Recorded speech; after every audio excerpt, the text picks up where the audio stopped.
그러니까 제가 느끼는 분위기가 뭐가 있냐면요. 예. 오세훈 시장이 자기 지금 대선 나오겠다고 그랬잖아요.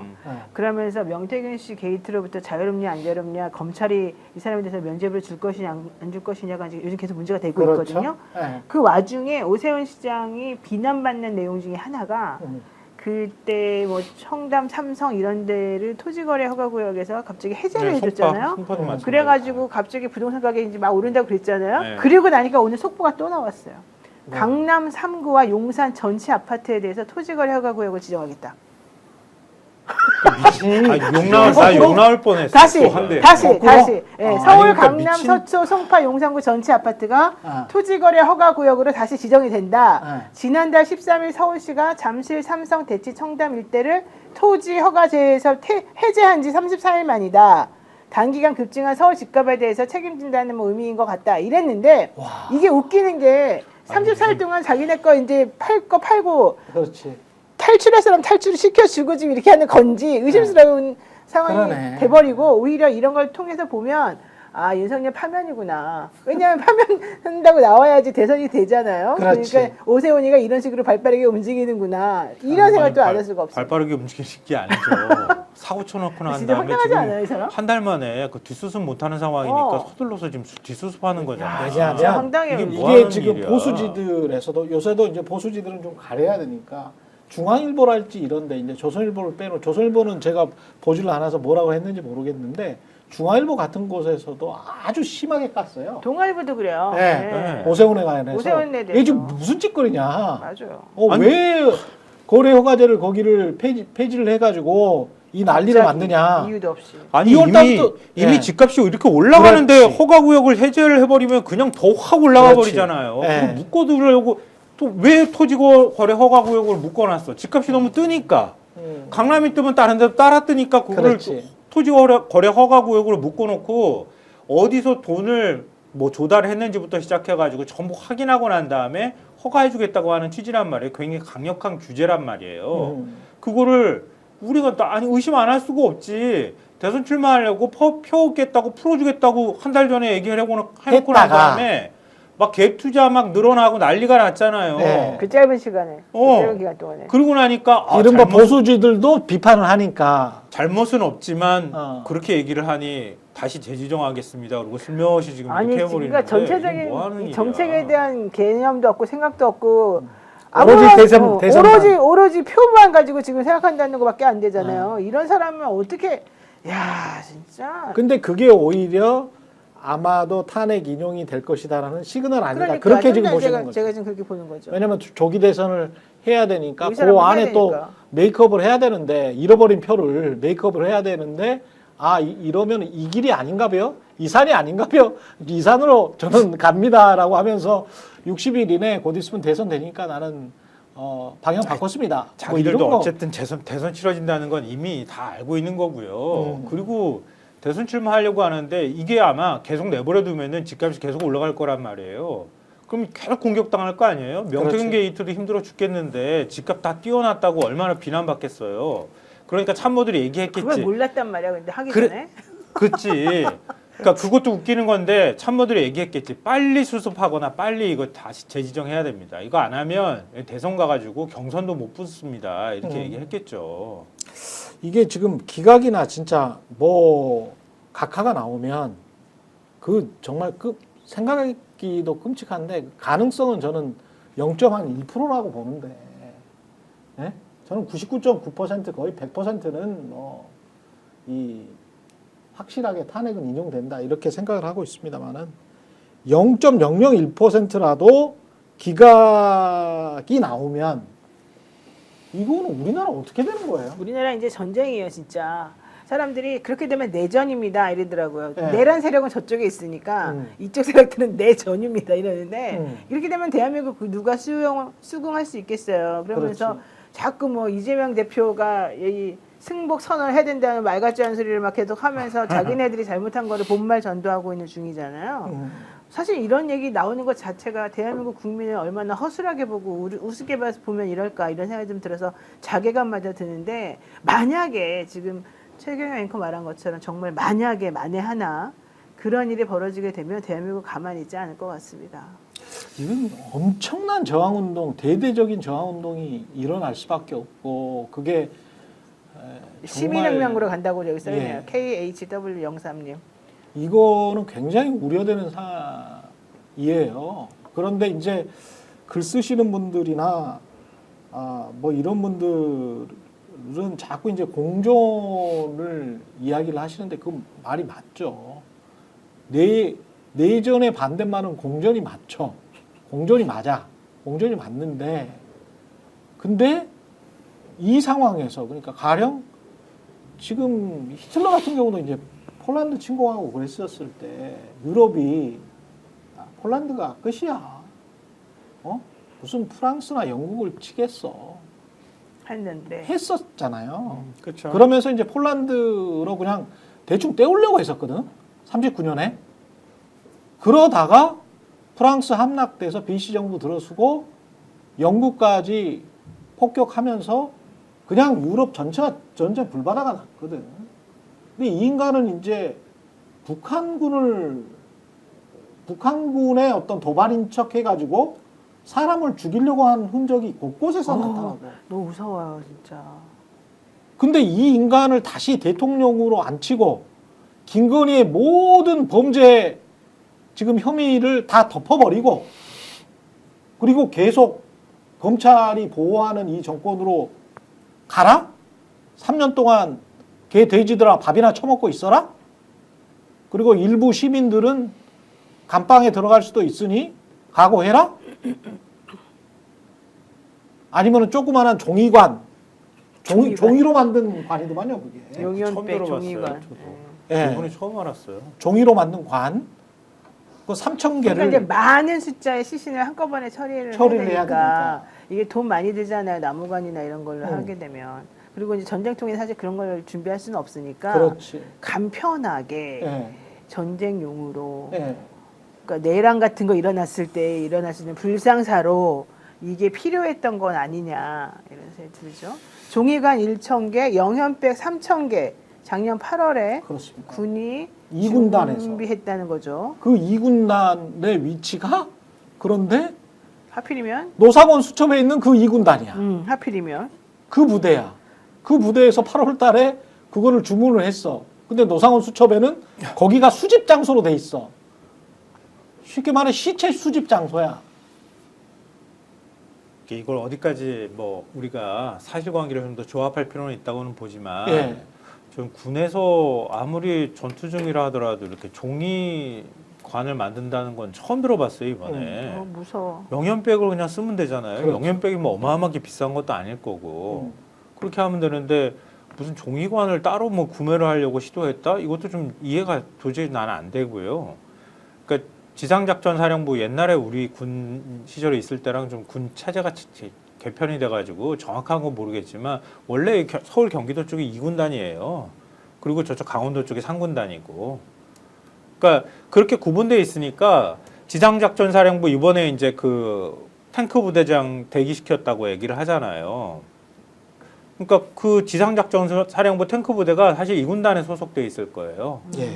그러니까 주도적인 역할을 했다고 하면 2군단 쪽에서 움직일 가능성이 굉장히 높죠. 서울하고 제일 가까우니까. 그럼 그러니까 거기서 만약에 계엄을 준비하는 차원에서 미리 알아보라고 누군가가 지시했다면 그런 것들을 뭐 알아봤을 가능성은 있다고 보는데, 그러니까 군의 설명은 또 전혀 다르기 때문에 진짜 계엄 준비를 위해서 알아본 것인지는 정확하지는 않고요. 그렇지. 만약에 이거를 예를 들면 전쟁 상태가 벌어졌어요. 네. 전 그런 생각이 드는데 군 장병이 숨져요. 하루에 100명, 뭐 몇백 명, 1000명 이렇게 숨지는 일이 벌어졌다 하더라도 내 자식을 종이관에다 넣어가지고 시신 처리하는 거 생각해 보셨어요? 상상할 수 없는 일이에요. 그렇죠. 영연백이면 또 몰라도 최소한 어디 아무리 그래도 그렇지 전상 군인을 종이관에다 넣어가지고 시신을 처리할 생각을 해. 만약에 군에서 이런 종이관이 일종의 관을 대체하는 걸 수단으로 생각하고 있다면 절대 그딴 생각하지 마라. 그러면 누가 군에 가가지고 자식들 보내가지고 기꺼이 목숨을 바치려고 하겠어요. 그러니까 군에 가가지고 6.25 때 그때 전사한 군인들 뼈 한 조각이라도 찾으려고 하는 인간들이 어떻게 지금 전쟁 상황이 벌어졌는데 있다고 사고 방식을 할 수가 있어요. 그러니까 지금 군에 있는 인간들이 이런 식의 사고를 하고 있다고 하는 것 자체 종이관을 뭐 준비를 하고 만드는 있다는 생각을 하고 있다고 하면 진짜 이런 지휘관들은 좀 징계받아야 마땅하고 자격이 없다고 생각해요. 그게 적의 어떤 시신은 아닐 거란 말이지. 아, 그거 아니지. 그러니까 지금 그렇죠. 아니, 적의 시신은 아니고 어떻게 이런 사고 방식을 할 수가 그러니까 있어? 최하 우리 국민이란 말이야. 그게 그럼 사병이 차라리 민간인이 이렇게 많이 죽었을 때 혹시 그렇게 하면 이해해. 왜냐하면 그러면 자원이 부족할 수 있잖아요. 아니 근데 지금 근데 어떻게 이걸 이런 식으로 해? 영연백이라는 게 결국은 그냥 직접적으로 말하면 시체 비닐백이에요. 그래요. 그거를 육군은 원래 연 1회에 예. 한 1000개 정도씩 조달을 했었대요. 그렇다며. 네, 그래서 2022년 12월에 1106개, 2022년 12월에 1565개, 그 다음에 2023년 12월에 1890개, 2024년 됐는데 갑자기 우리가 이거 3000개를 더 3000개. 추가시켜서 4940개. 이게 군 사망소가 그렇게 많이 나냐고. 그렇지 그러니까 하는 않잖아. 말이에요. 그러니까. 그래서 이 영현백이라고 하는 이 백을 왜 했느냐 제가 생각을 해봤는데 며칠 전에 나온 뉴스 중에 하나가 이렇게 있었잖아요. 그 아파치? 아파치 헬기. 아파치 헬기 4번인가 그렇지. NLL 중심으로 3km까지 접근해가지고 고공 비행하고. 일부러 그쪽에 우리를 노출시키면서까지 결국 노렸던 거는 북한이 우리를 먼저 공격하라라. 그렇지. 이거였잖아요. 그런 의혹이 강하죠. 그러면 그 와중에 엄청나게 문제가 발생하고 엄청나게 사상자가 발생할 가능성이 매우 높잖아요.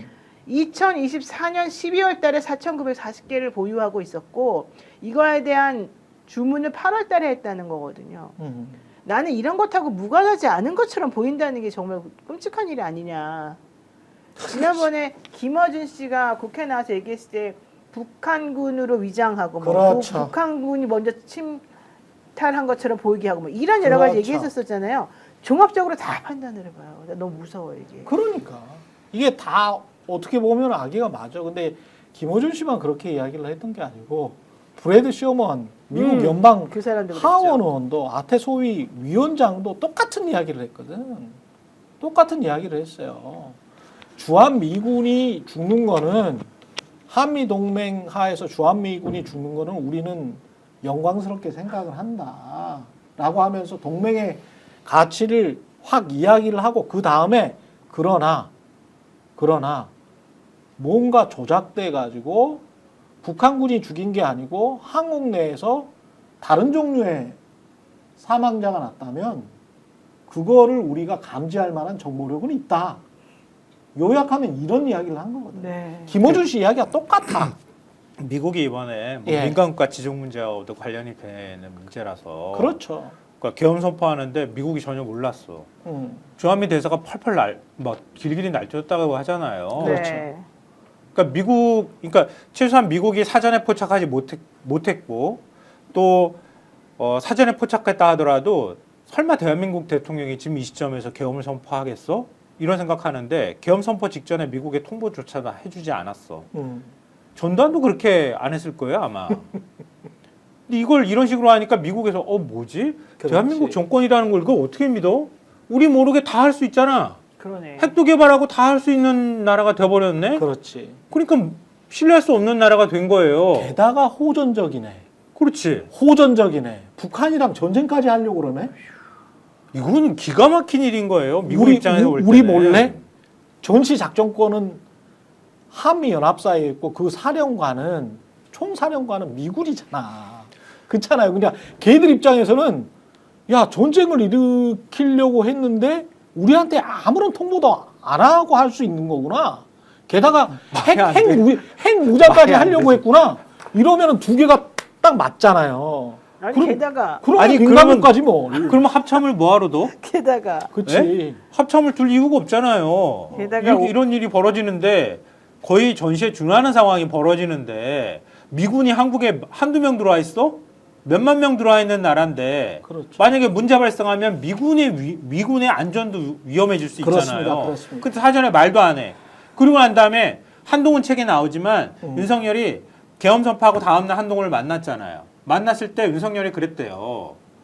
미국의 반응을 얘기하지는 않았지만 미국 쪽에 내가 설명했어 이렇게 얘기를 했다는 거예요. 그러니까 거꾸로 말하면은 미국 쪽에서 얼마나 많은 항의가 들어갔겠어.